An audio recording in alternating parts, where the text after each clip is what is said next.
Salut les gars, nous vous espérons en forme. Vous le remarquez, c'est la transmission des sciences. Aujourd'hui, nous allons commencer une nouvelle vidéo, un nouveau chapitre.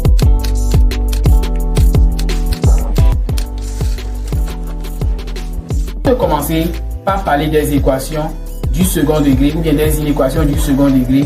Il faudrait bien d'abord parler de la fonction polynôme. Nous allons définir qu'est-ce qu'une fonction polynôme. Donner l'expression d'une fonction polynôme. Et nous allons essayer de voir quel est ou bien quels sont les zéros d'une fonction polynôme. Et c'est après ça que nous allons voir ce que c'est qu'une équation du second degré. Asseyez-vous bien parce que nous démarrons. Alors, au grand 1, nous allons voir ce que c'est qu'une fonction polynôme.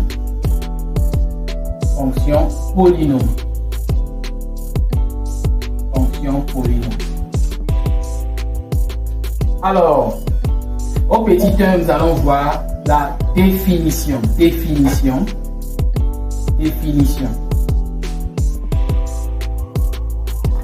Nous allons dire ici, c'est quoi une fonction polynôme? Alors, une fonction polynôme, c'est tout simplement une expression mathématique qui est formée de l'addition et de la soustraction de plusieurs monômes. Alors, je répète, c'est tout simplement une expression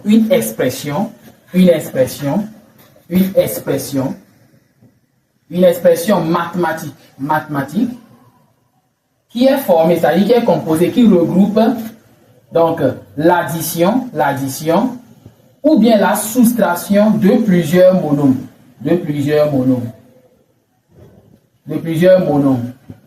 Alors, cela signifie que lorsque nous prenons l'addition, on prend plusieurs monômes et qu'on les additionne, on obtient en fait un polynôme. Lorsqu'on prend des monômes, on fait l'addition et la soustraction, on obtient un polynôme. C'est tout simplement ça. Mais de façon explicite, qu'est-ce que cela signifie? Et c'est ce que nous allons voir dans le petit 2. Nous allons voir en fait ce que c'est l'expression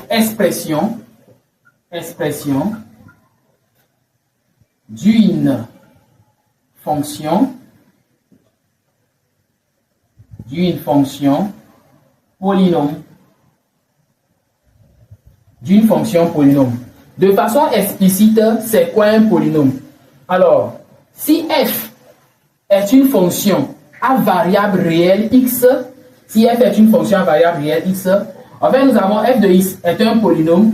Si ça c'est écrit sous cette forme, en fait, c'est an xn plus an moins 1 xn moins 1 plus, allez, on vous voit, plus a2 x2 plus a1 x1 plus a0.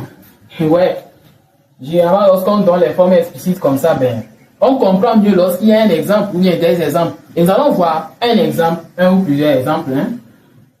Donc, un exemple,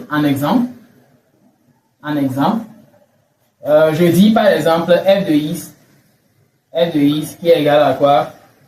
Peut-être 5x au cube moins 2x au carré plus 4x plus 1. Par exemple, quelqu'un d'autre peut dire g de x est en fait égal à moins 3x au carré plus 2x plus 4. Ça, c'est un polynôme. Alors, nous tenons à rappeler que an moins 1, a2, a1, a0, en fait, sont les coefficients du polynôme. Ce sont des coefficients. Du polynôme. Ainsi, quand nous prenons f de x qui est défini ici, nous avons tout simplement 5, moins 2, 4 et 1 qui sont les coefficients de f. Donc, voilà un peu ce que c'est que les coefficients. Bien, voilà ce qu'on peut dire d'un polynôme de façon ramassée. Eh bien, dans les commentaires, vous allez nous mettre quels sont les coefficients de g de x. Intéressant. Nous allons maintenant voir ce que c'est que le zéro d'un polynôme. C'est bien de parler d'un polynôme. Mais notre deuxième point que nous allons attaquer, en fait, c'est les zéros d'un polynôme. C'est quoi la notion de zéro? Et c'est ce que nous allons voir dans quelques fractions de secondes. Alors, en petit 3, nous allons voir, bon, 0, 0, d'un polynôme. 0 d'un polynôme. Alors, c'est quoi le 0 d'un polynôme? C'est quoi le 0 d'un polynôme? Je prends ceci. Soit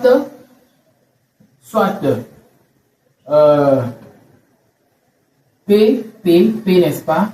Bien, P de x, un polynôme.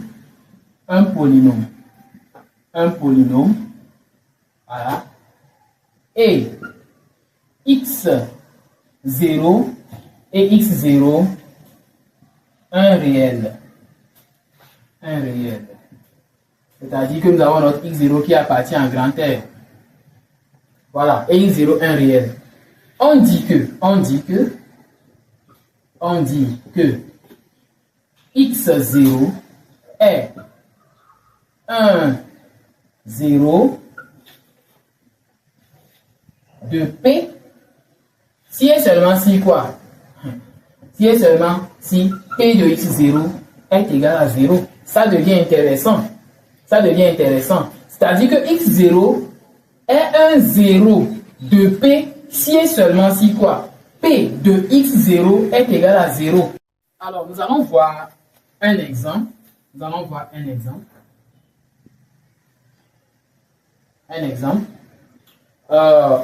prend soit P de x qui est égal à x carré moins peut-être 2x, n'est-ce pas, moins 15. Et on nous demande de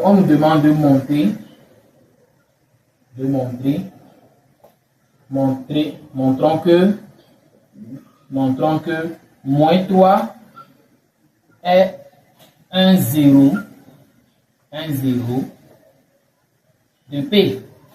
Un 0 de P. Alors nous allons essayer de démontrer ça. Montrer que moins 3 est un 0 de P.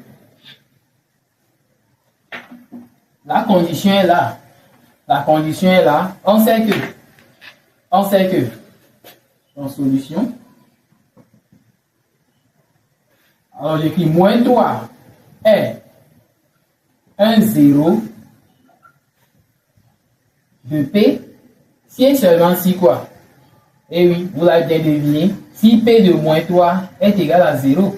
Intéressant. Nous avons ici P de x. Il suffit de calculer P de moins 3. Donc je viens ici, on a P de moins 3 égale. Il suffit de remplacer quoi? Les x par moins 3 et de faire le calcul. Et à la fin de la journée, voir ce que ça donne. Donc nous avons quoi? On aura moins 3 au carré moins 2 multiplié par moins 3, moins quoi? 15. Donc, moins 3 au carré, et bien ça fait 9. Donc, moins 2 multiplié par moins 3, c'est l'équivalent de 6. Donc, moins 15. Donc, nous avons tout simplement 15 moins 15. Et là, nous obtenons quoi? 0. Donc, P de moins 3 est égal à 0. P de moins 3 égale à 0. Donc, ceci implique tout simplement que quoi? Moins 3 est un 0 de P. Moins 3 est un 0 de P. Donc, quand on dit le thème sur certaines épreuves, bien, vous verrez que quand on dit 0, 1, 0, c'est la même chose que quoi? Une racine. Au lieu de dire, par exemple, 0 d'un polynôme, on peut parler de quoi? Racine d'un polynôme. Ou soit la question pouvait être posée comme suit. D'ailleurs, on pouvait vous dire, montrer que moins 3 est une solution de l'équation P de x égale à 0. Donc, ces trois manières, ces trois façons de faire, en fait, ça revient à la même chose. Ça revient tout simplement à la même chose. Intéressant. Nous allons finir avec un exercice. Bon, un exercice, vous allez faire ça, nous allons corriger ça la prochaine fois. Hein. On va corriger ça la prochaine fois. Donc, exercice.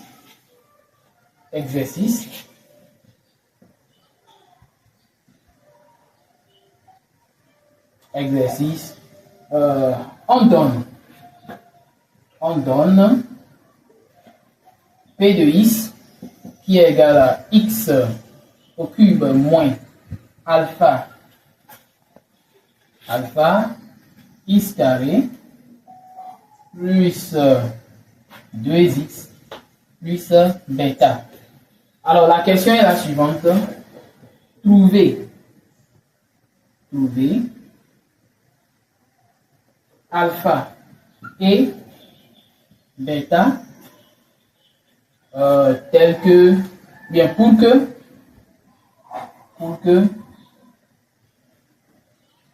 que 0 et 1